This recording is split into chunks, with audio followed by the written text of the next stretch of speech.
Welcome to the F.W. de Klerk Foundation's Constitution at Work podcast, where we explore how South Africa's constitution shapes the real-world experience of rights, freedoms, accountability, and democratic participation. Now, today's episode focuses on local government, active citizenship, and the question of whether or not ordinary South Africans can organize themselves to govern differently.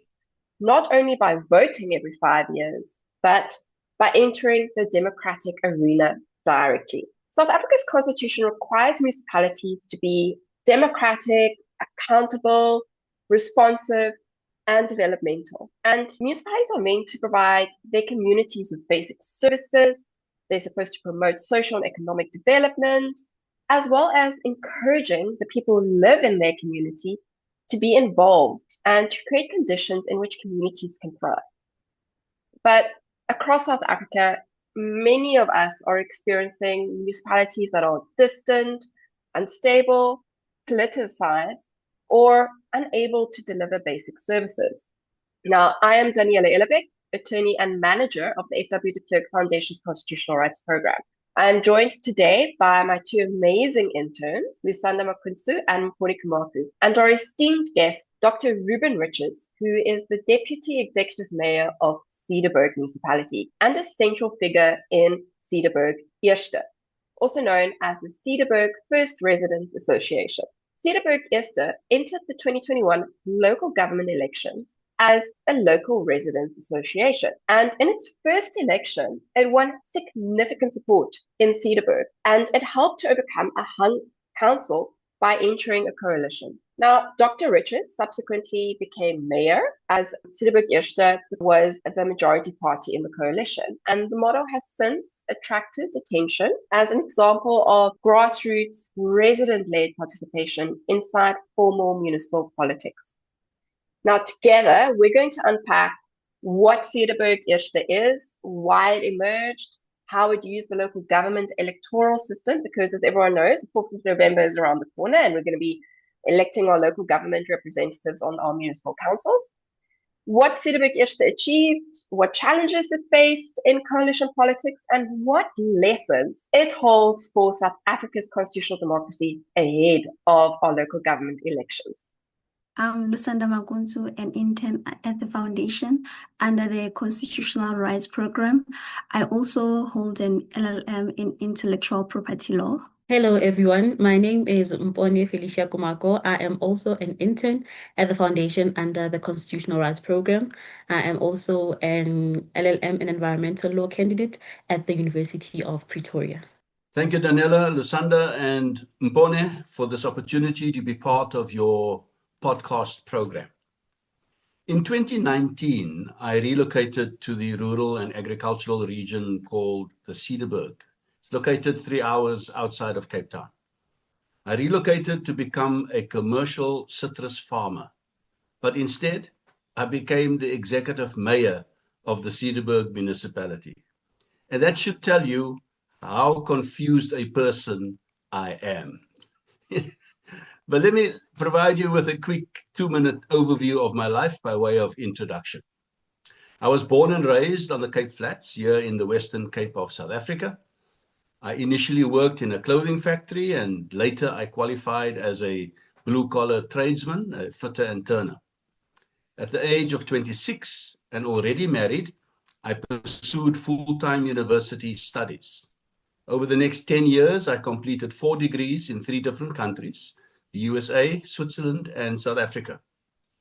I graduated in 1995 with a doctorate in religious studies from the University of Cape Town.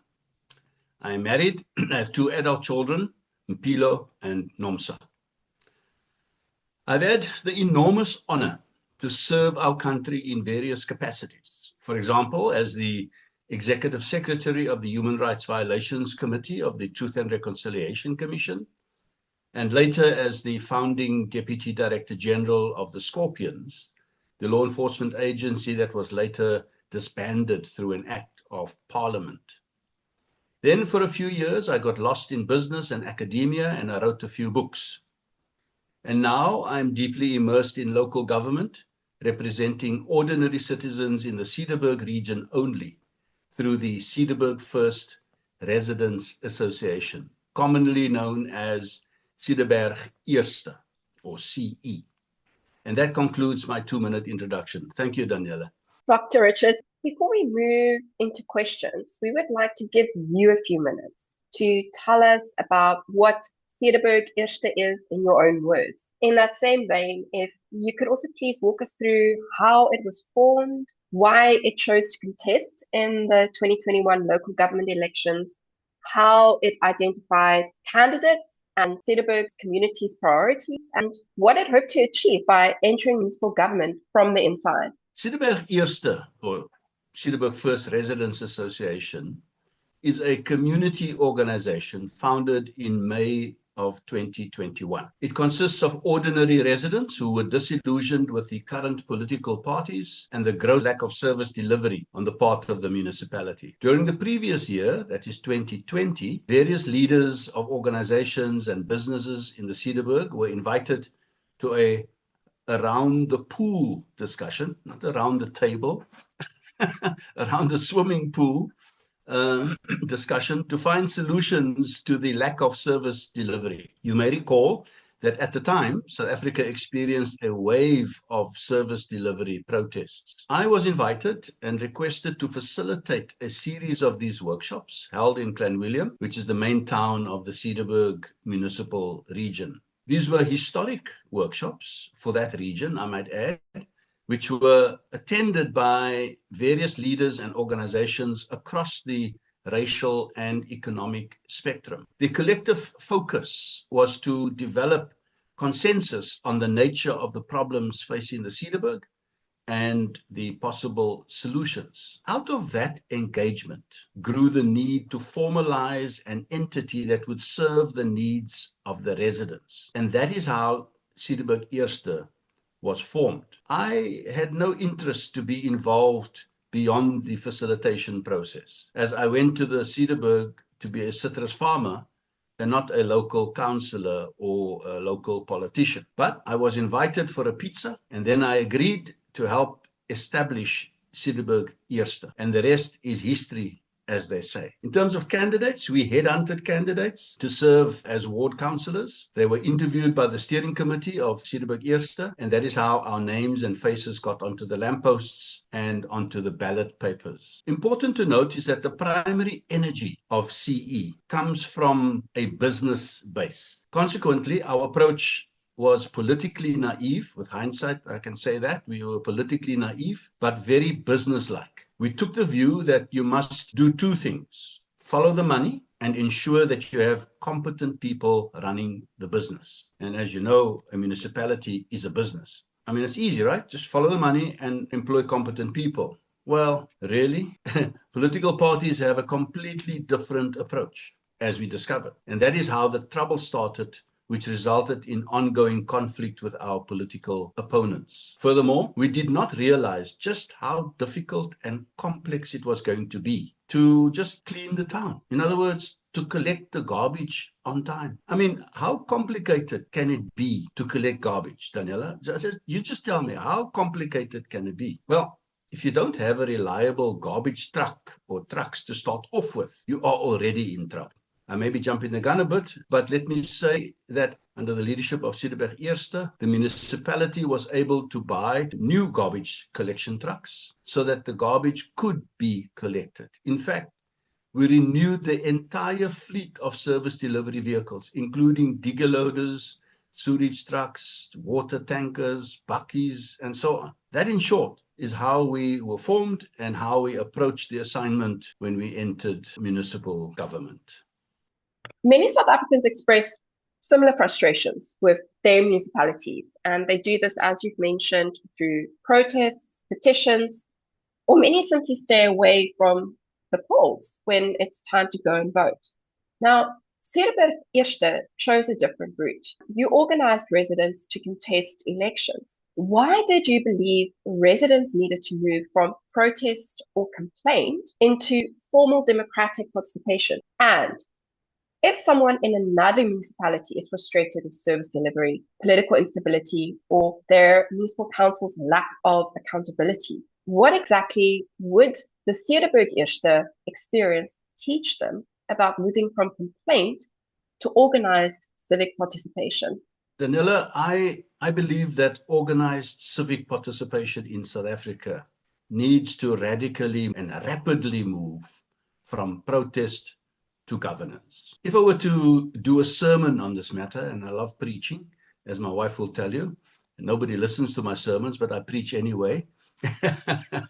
But if I were to do a sermon on the matter, I would quote from the wisdom literature of the Bible and say that there's a time to protest and there's a time to govern. It is now time to govern. Let me state it differently by way of a sporting analogy. There are two ways to win a game.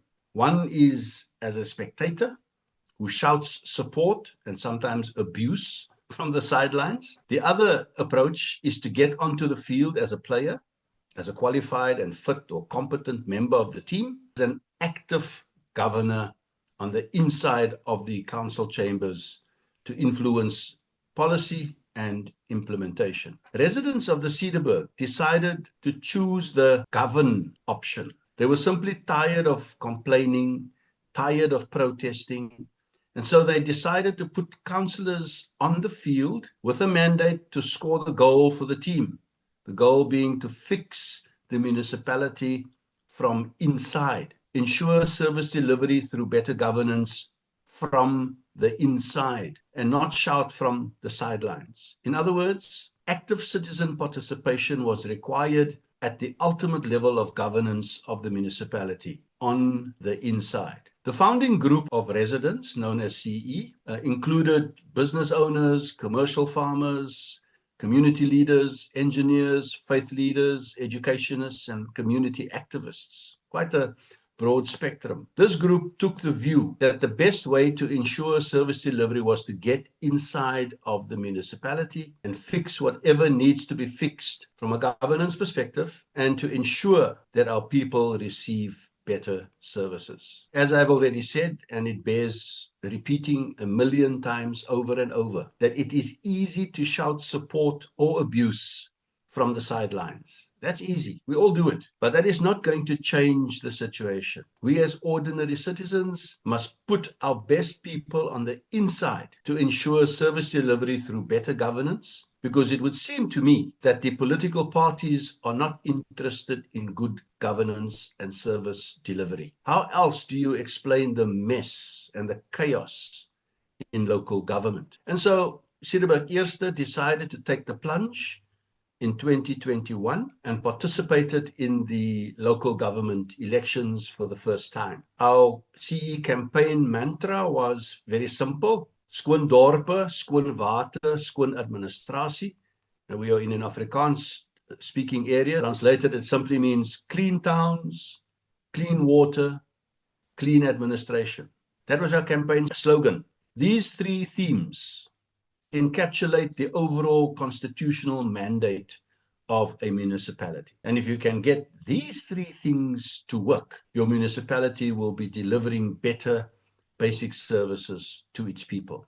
But as we discovered, with our wounds and war injuries as evidence, it's not that easy. CE was not welcomed by political parties. We continue to be treated worse than uninvited guests. The analogy from my spiritual tradition is that light and darkness do not mix. We thought some light would be welcomed. So, for those contemplating what CE has done, while it is hugely exciting, I encourage you to brace yourself for a cold shoulder, if not a war. But take heart.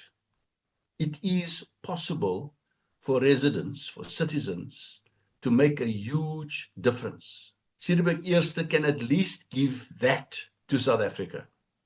Ordinary citizens who managed to do extraordinary things to improve the municipality of the Cederberg. Dr. Richards, Cederberg was not a traditional national party. It presented itself as a local civic or residents association focused on Cederberg. Why did you choose that model instead of joining an existing party or simply running as one independent ward candidate? Thank you, Lusanda, for that question. My two quick responses are the following. Firstly, there is strength in numbers. So do not go it alone. Be part of a team. And as they say, teamwork makes dream work. Secondly, local government is about local issues. National government is about national issues. It is my understanding that local issues are not ideological issues. I hold a view that everybody, regardless of their political beliefs or ideology, everybody wants clean water and a clean town. We are a very religious society and a predominantly Christian one at that. And so the vast majority of people, I think, will subscribe to the mantra which says cleanliness is next to godliness. So a clean town is a spiritual statement and not a political statement. That is the underlying system of values which informs what, why, and how we do things. We have more in common with each other than what divides us. I repeat, we have more in common with each other than what divides us. So let us unite as citizens to improve our lives, the lives of our citizens who live in these local spaces. We therefore chose a very local model, if you want to call it that, which says the needs of the local people come first. And that is where our name comes from. Cederberg first, Cederberg eerste. The needs of our residents come first. Not the needs of the political party at the national level, not the ideology of the party, but the practical needs of the people on the ground. That is the opportunity gap in the political or the governance market space, if you want to use that kind of business language. I suggest to those who want to follow a similar pattern, take the name of your municipality and then just add first to it, like some already have done. Langeberg first. It exists. Mafube first in the Free State. It exists. Matsikama first. Cederberg first. And so on and so on. The question is, who is championing the needs of the local people? It is supposed to be the political party, but their priorities are national in focus and not local. Political parties get the instructions from the national level, and the political parties then vote according to national interests. Let me give you an example by way of a question that I want to put to you. When your municipality has been rescued from dysfunction and bankruptcy by your citizen movement, in this instance, Cederberg Eerste, and achieves a clean audit and has a surplus in the bank for the first time in a long time, and service delivery is happening, why then would the opposition political parties not vote in favor of the Cederberg Eerste funded budget, underpinned by a clean audit? Why? Why would the opposition political parties put a vote of no confidence in the mayor, that is in me, under whose leadership the municipality achieved a clean audit? Why? The answer, I think, is because political parties in general are more interested in power than in service delivery. They want power at all costs. Cederberg Eerste and myself in particular have now faced 6 motions of no confidence from our political opponents during this one term. We have defended 5 by-elections. We have endured at least 3 forensic investigations. We experience ongoing attacks by our political opponents and multiple accusations and allegations of fraud and corruption. I believe that I am a legendary thief. I have stolen land, I've stolen water, I've sold the Clanwilliam Dam to the white mafia, and more than likely I'm busy stealing the sewage works as well. The veterans of local government tell me that, man, that's just politics. And my response is, really? Perhaps you should say toxic politics. How dare political opponents spend taxpayers' money to destroy the reputations of those who have rescued the municipality. If that is politics, then I cannot support that model of governance. Our model is a citizen-led model with a very punctilious local focus, where the dignity of our residents is our first priority, and the lust for power, as displayed by the many political parties, should simply be done away with. Easier said than done, but that's our model. Well, Dr. Richards, Cederburg Eerste describes itself as a registered Section 15A organization that contested the 2021 local government elections. Now, for listeners who are not familiar with the legal mechanics, but are perhaps interested in following Cederburg's example, how did being registered as a Section 15A organization allow Cederburg Eerste to participate in the municipal election? And why was that route so important? Thank you for that question. I'm just wondering whether that's a trick question, because I'm not a lawyer. So I'm going to give you the answers as I understand it. And it goes as follows. In South Africa, the Electoral Commission Act prescribes only two ways to be on the ballot paper, either as a political party or as a 15A organization. Now, of course, you can throw in the whole independent candidate into that equation as well. But we're not talking at the local level. So what's the difference between the two? Firstly, at the level of representation, there's a difference. A 15A organization can only contest locally in your municipal area, and even more narrowly in your ward, if you would like to do that. You decide if you want to contest in more than one ward. CE decided to contest in all the wards in our municipal area, and we have 6 wards that make up the Cederburg municipality. And so therefore we appointed 6 councillors to contest the 6 wards. Political parties, on the other hand, can contest at the local level, provincial level, and a national level. So that's a big difference. A 15A can only do local, whereas political parties can do local, provincial, and national. A second difference between the two is at the level of funding, and this is probably the most important. A 15A organization must self-fund. Residents must put their hands in their own pockets to finance the organization and to finance the election campaign. Political parties, however, can get funding from government.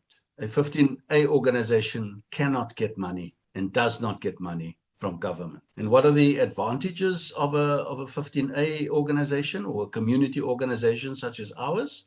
There are three advantages quickly. It's easier to register. There's a lower administrative burden that's placed on us compared to political parties. For example, there's no need to comply with the Political Party Funding Act, which requires reporting every quarter on the money that you receive. Secondly, it's cheaper. There's no requirement to maintain provincial structures, provincial offices, and so on, because your focus is your ward. It's local. And then it's good for local activists. If you only care about your particular local municipality, you can put all your energies into that particular municipality, and you don't need to be involved beyond at a provincial or at a national level. Then perhaps just to identify a disadvantage of a 15A organization, we are not entitled to representation in parliament. We can't go to parliament or the provincial legislature. You are strictly local. And of course, as I mentioned, we also don't get any state funding, whereas political parties get funding from the government. And perhaps a point not to be missed is that political parties, voters often see big political parties as more serious. And so a community organization like ours starts on the back foot with less credibility in terms of perception. So media, debates, coalition talks usually goes to political parties. So 15A organizations are often an afterthought when it comes to the big debates and the issues facing society. except, and I say this slowly, except when the 15A organization does better than the political party. Then the conversation changes a bit because the political party is no longer in the majority. But that change doesn't come without a fight. So that in short is the advantages and disadvantages of a 15A organization versus a political party. We're a small rural town and we had no interest beyond our local municipality, and that's how and why we chose to go the Section 15A route. I hope that helps. Well, Dr. Richards, a residents association model depends heavily on credibility. How did Cederberg-Eerste identify its ward and proportional representation candidates, and what made these candidates legitimate in the eyes of the community? A 15A organization, in this instance, Cederberg-Eerste, was brought into existence by the residents who signed the founding register or the founding document. So the residents are the owners of this organization. It was important to get the support of what I call the founding mothers and fathers of the community, because they carry the soul and the integrity of the community. And each community, of course, has such people. We call them elders. We were very fortunate to get endorsed by the elders of the town. And this, in my view, is your first level of credibility, a word that you used in your question. The residents who formed CE then chose a steering committee who administered and administers the day-to-day business of the organization. In terms of candidates, we took the approach to headhunt ward and proportional candidates. Each such candidate needed to get at least 50 signatures from registered voters in that particular ward as a kind of endorsement process. We are currently experimenting with the approach of general applications by submitting your CV to the steering committee if you wish to stand as a ward councillor. And the shortlisted candidates would then again be asked to get community endorsement through multiple signatures. But the steering committee ultimately approves the candidates. That's the simple system that we follow. Dr. Richards, local government is where constitutional promises become very concrete. Water, sanitation, roads, electricity, refuse removal, planning, and local development. Now, when Cederberg entered government, what were the most urgent service delivery or governance problems you encountered, and how did your model try to address them? Lusanda, we followed the mantra, prescription without diagnosis is malpractice. I repeat, prescription without diagnosis is malpractice. We learned this from the medical profession that before you prescribe a remedy or medication, a proper diagnosis is needed. And so we as Cederberg-Eerste hurriedly set about doing a diagnosis where we put an emphasis on following the money and the competence and qualifications of senior staff. Let me tell you the story. I was mayor for barely 7 days. I want you to repeat it in your head. I was in the job for 7 days, 1 week, when 2 things happened. I received 2 telephone calls. Call number 1, the chief financial officer called me, and he was also the acting MM at the time. And he asked for an urgent meeting with the mayor, that is now with me. He told me that the municipality was bankrupt and that it qualified for a 139 intervention. We were not financially viable and therefore needed what in business is called business rescue, or the business must be liquidated. A 139, and this is with reference to section 139 of the constitution of our country, a 139 is so serious that the council is disbanded. The municipal manager is suspended and an administrator is sent in to rescue the municipality. In business terms, a business rescue practitioner is sent in with executive powers to fix the municipality. You can imagine, I was confused. I had only been mayor for 7 days. And therefore, I'd not been mayor long enough to be guilty of doing anything wrong. I had just arrived. And now I'm told by my most senior financial person that the municipality is bankrupt and qualifies for a 139 intervention. I mean, if ever there was a shock to my system, that was it. And then the CFO proceeded to tell me that the real municipal manager was previously and recently arrested and suspended on allegations of defeating the ends of justice linked to tender fraud. Now, that was telephone call number one. Telephone call number two, it's also a call within the first 7 days of being mayor. I received a call from our media department saying that 3 of our senior managers were arrested and are out on bail for PPE, tender fraud and corruption. PPE is this personal protective equipment that was necessary during the COVID pandemic.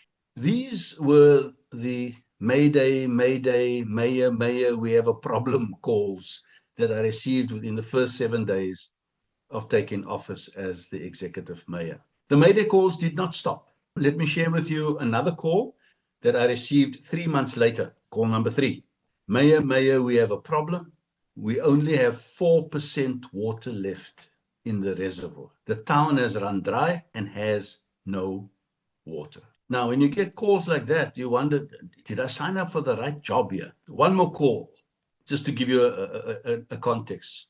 And this call came a couple of months later. Mayor, Mayor, there's a dead body hanging from the rafters outside the municipal library. Yo.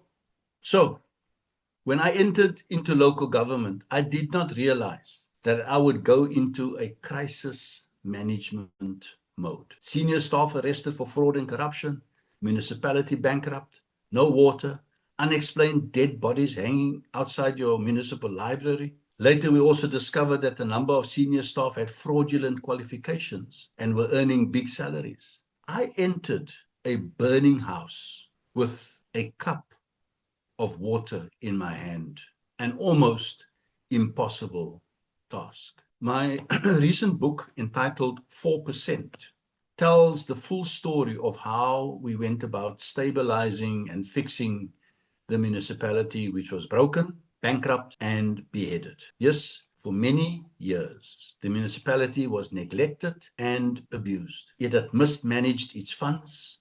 It owed Eskom 50 million rand in debt, and it was leaderless with senior staff arrested for fraud and corruption. This gave new meaning to what is referred to as a leadership vacuum. Now, just to close the loop, my book tells the story of how we fixed the municipality through the lens of 18 such Mayday calls which I received. In each of the service delivery areas, there was a crisis. You name it, water, electricity, garbage, refuse removal, sewage, there was a crisis. I think, and I must say it sadly, I do not think that Cederburg is unique. And I hope that others will draw lessons from the approach we took to fix our broken municipality. Dr. Richards, that was insightful, if not frightening.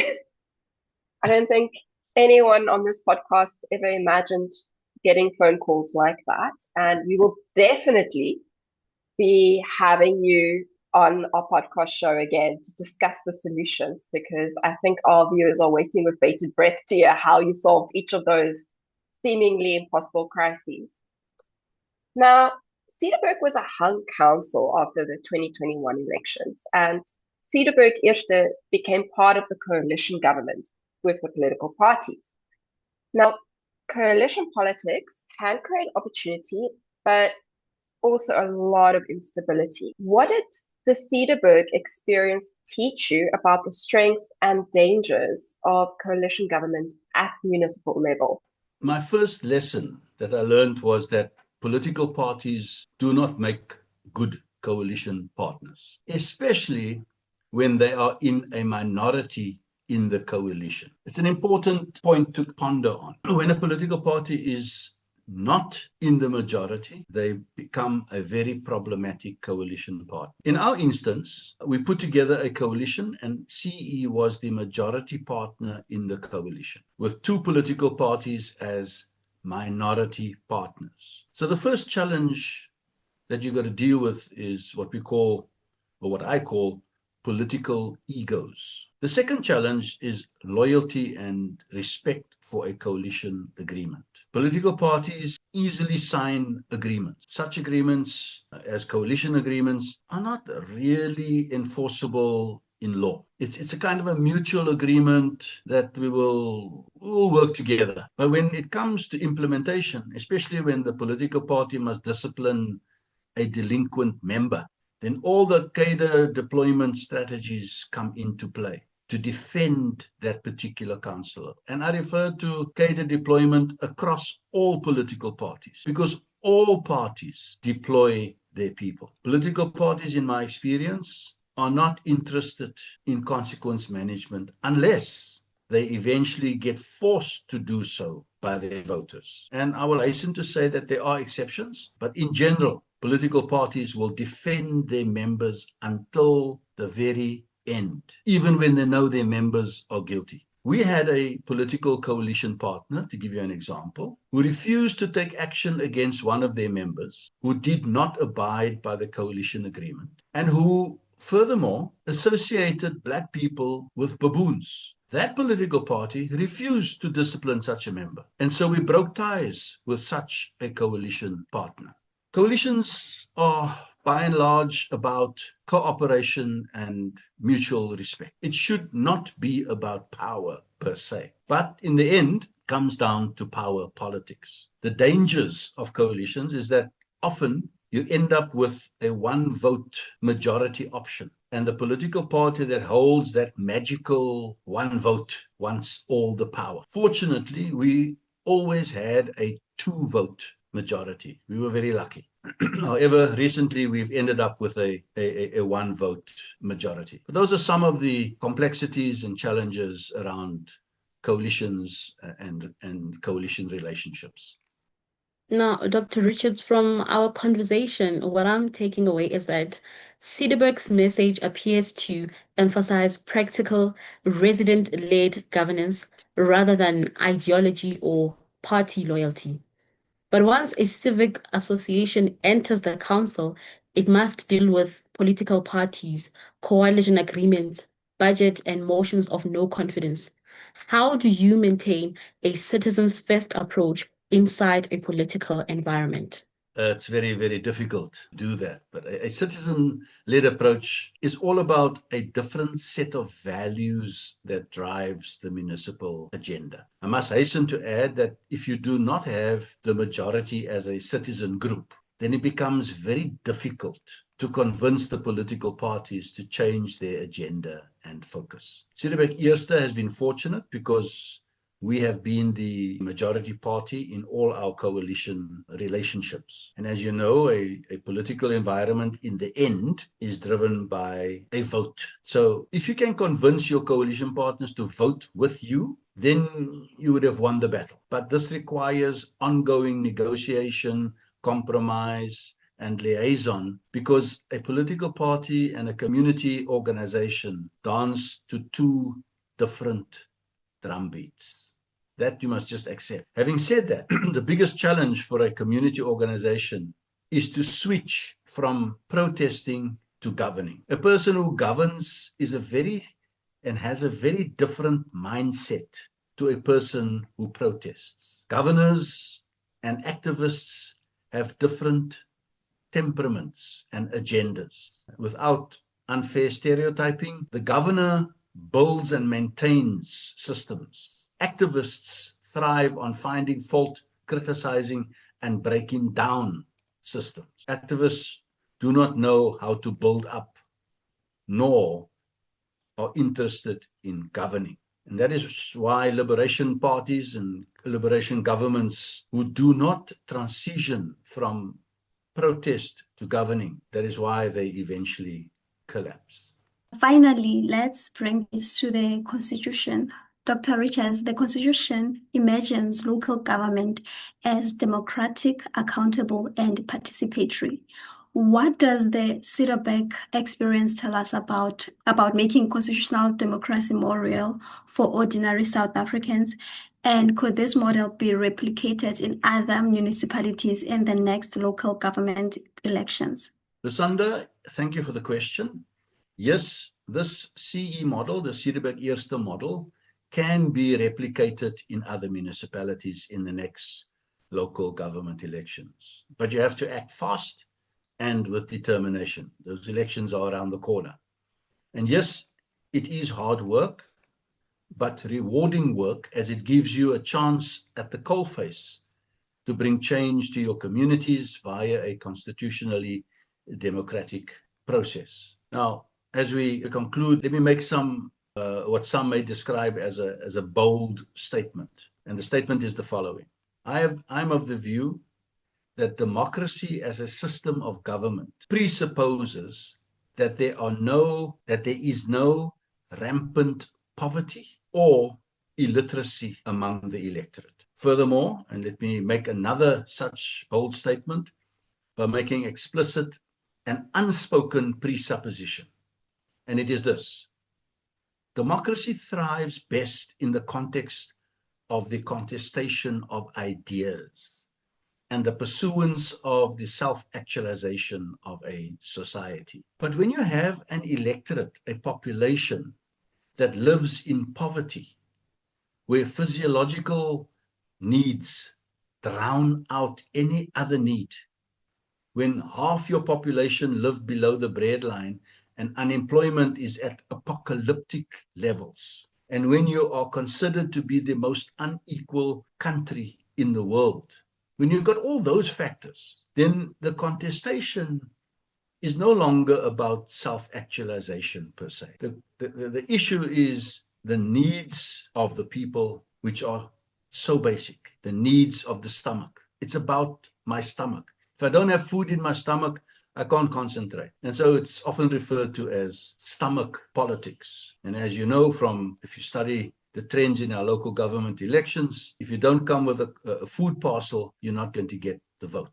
Now, as Maslow's studies have shown, human beings everywhere, it's not just South Africa, human beings everywhere prioritize food and safety before issues of meaning. So you get the basics right before you go to the higher order of things in society. Allow me to draw on the wisdom of a statesman called Winston Churchill, a name that I'm sure you would know, who soberly said to his House of Commons on the 11th of November in 1947 in England, and I want to quote,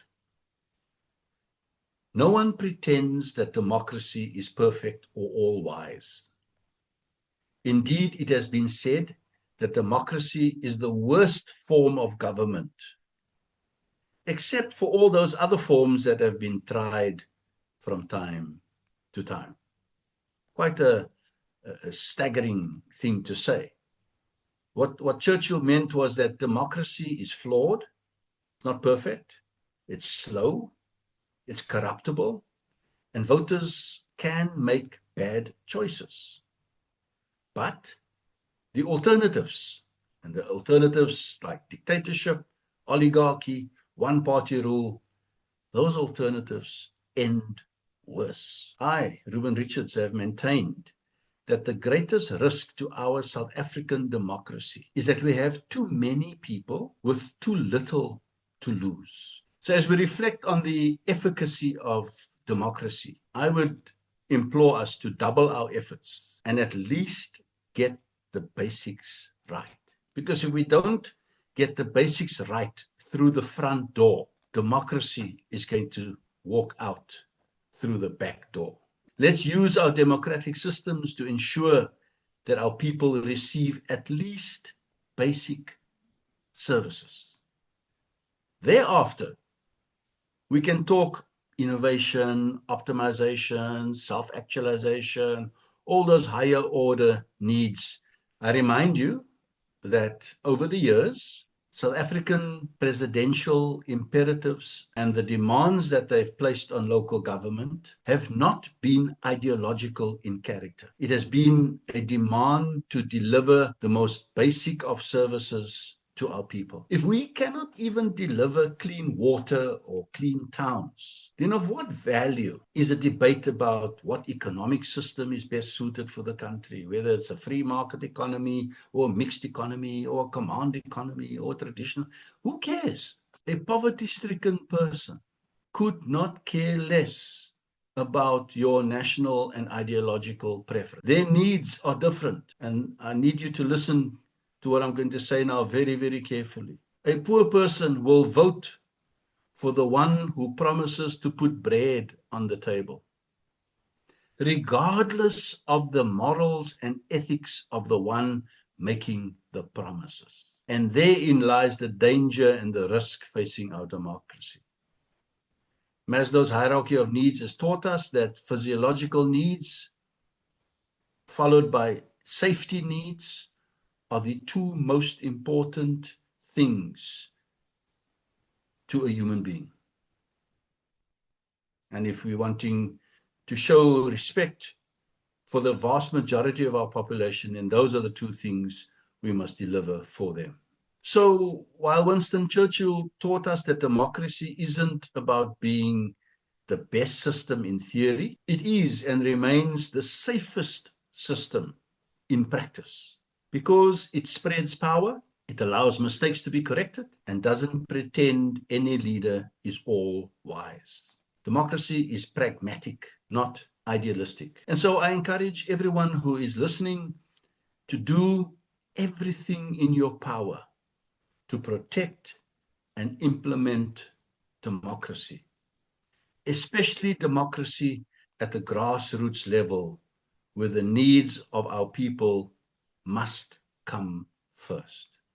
What stands out from this conversation is that local democracy is not only about political parties who get a municipal council seat and a coalition agreement, but that it's also about whether residents believe they have the power and the responsibility to shape the future of their own communities.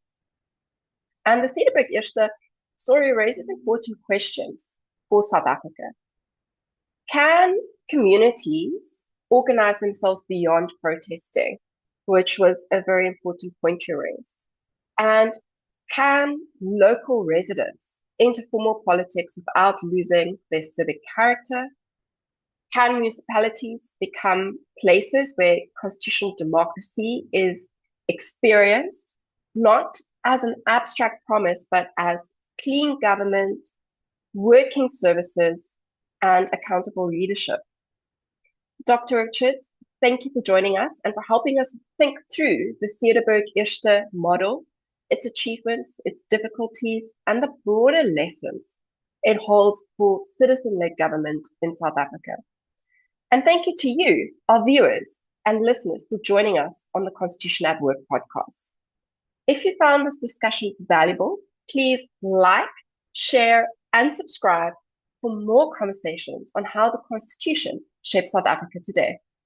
Until next time.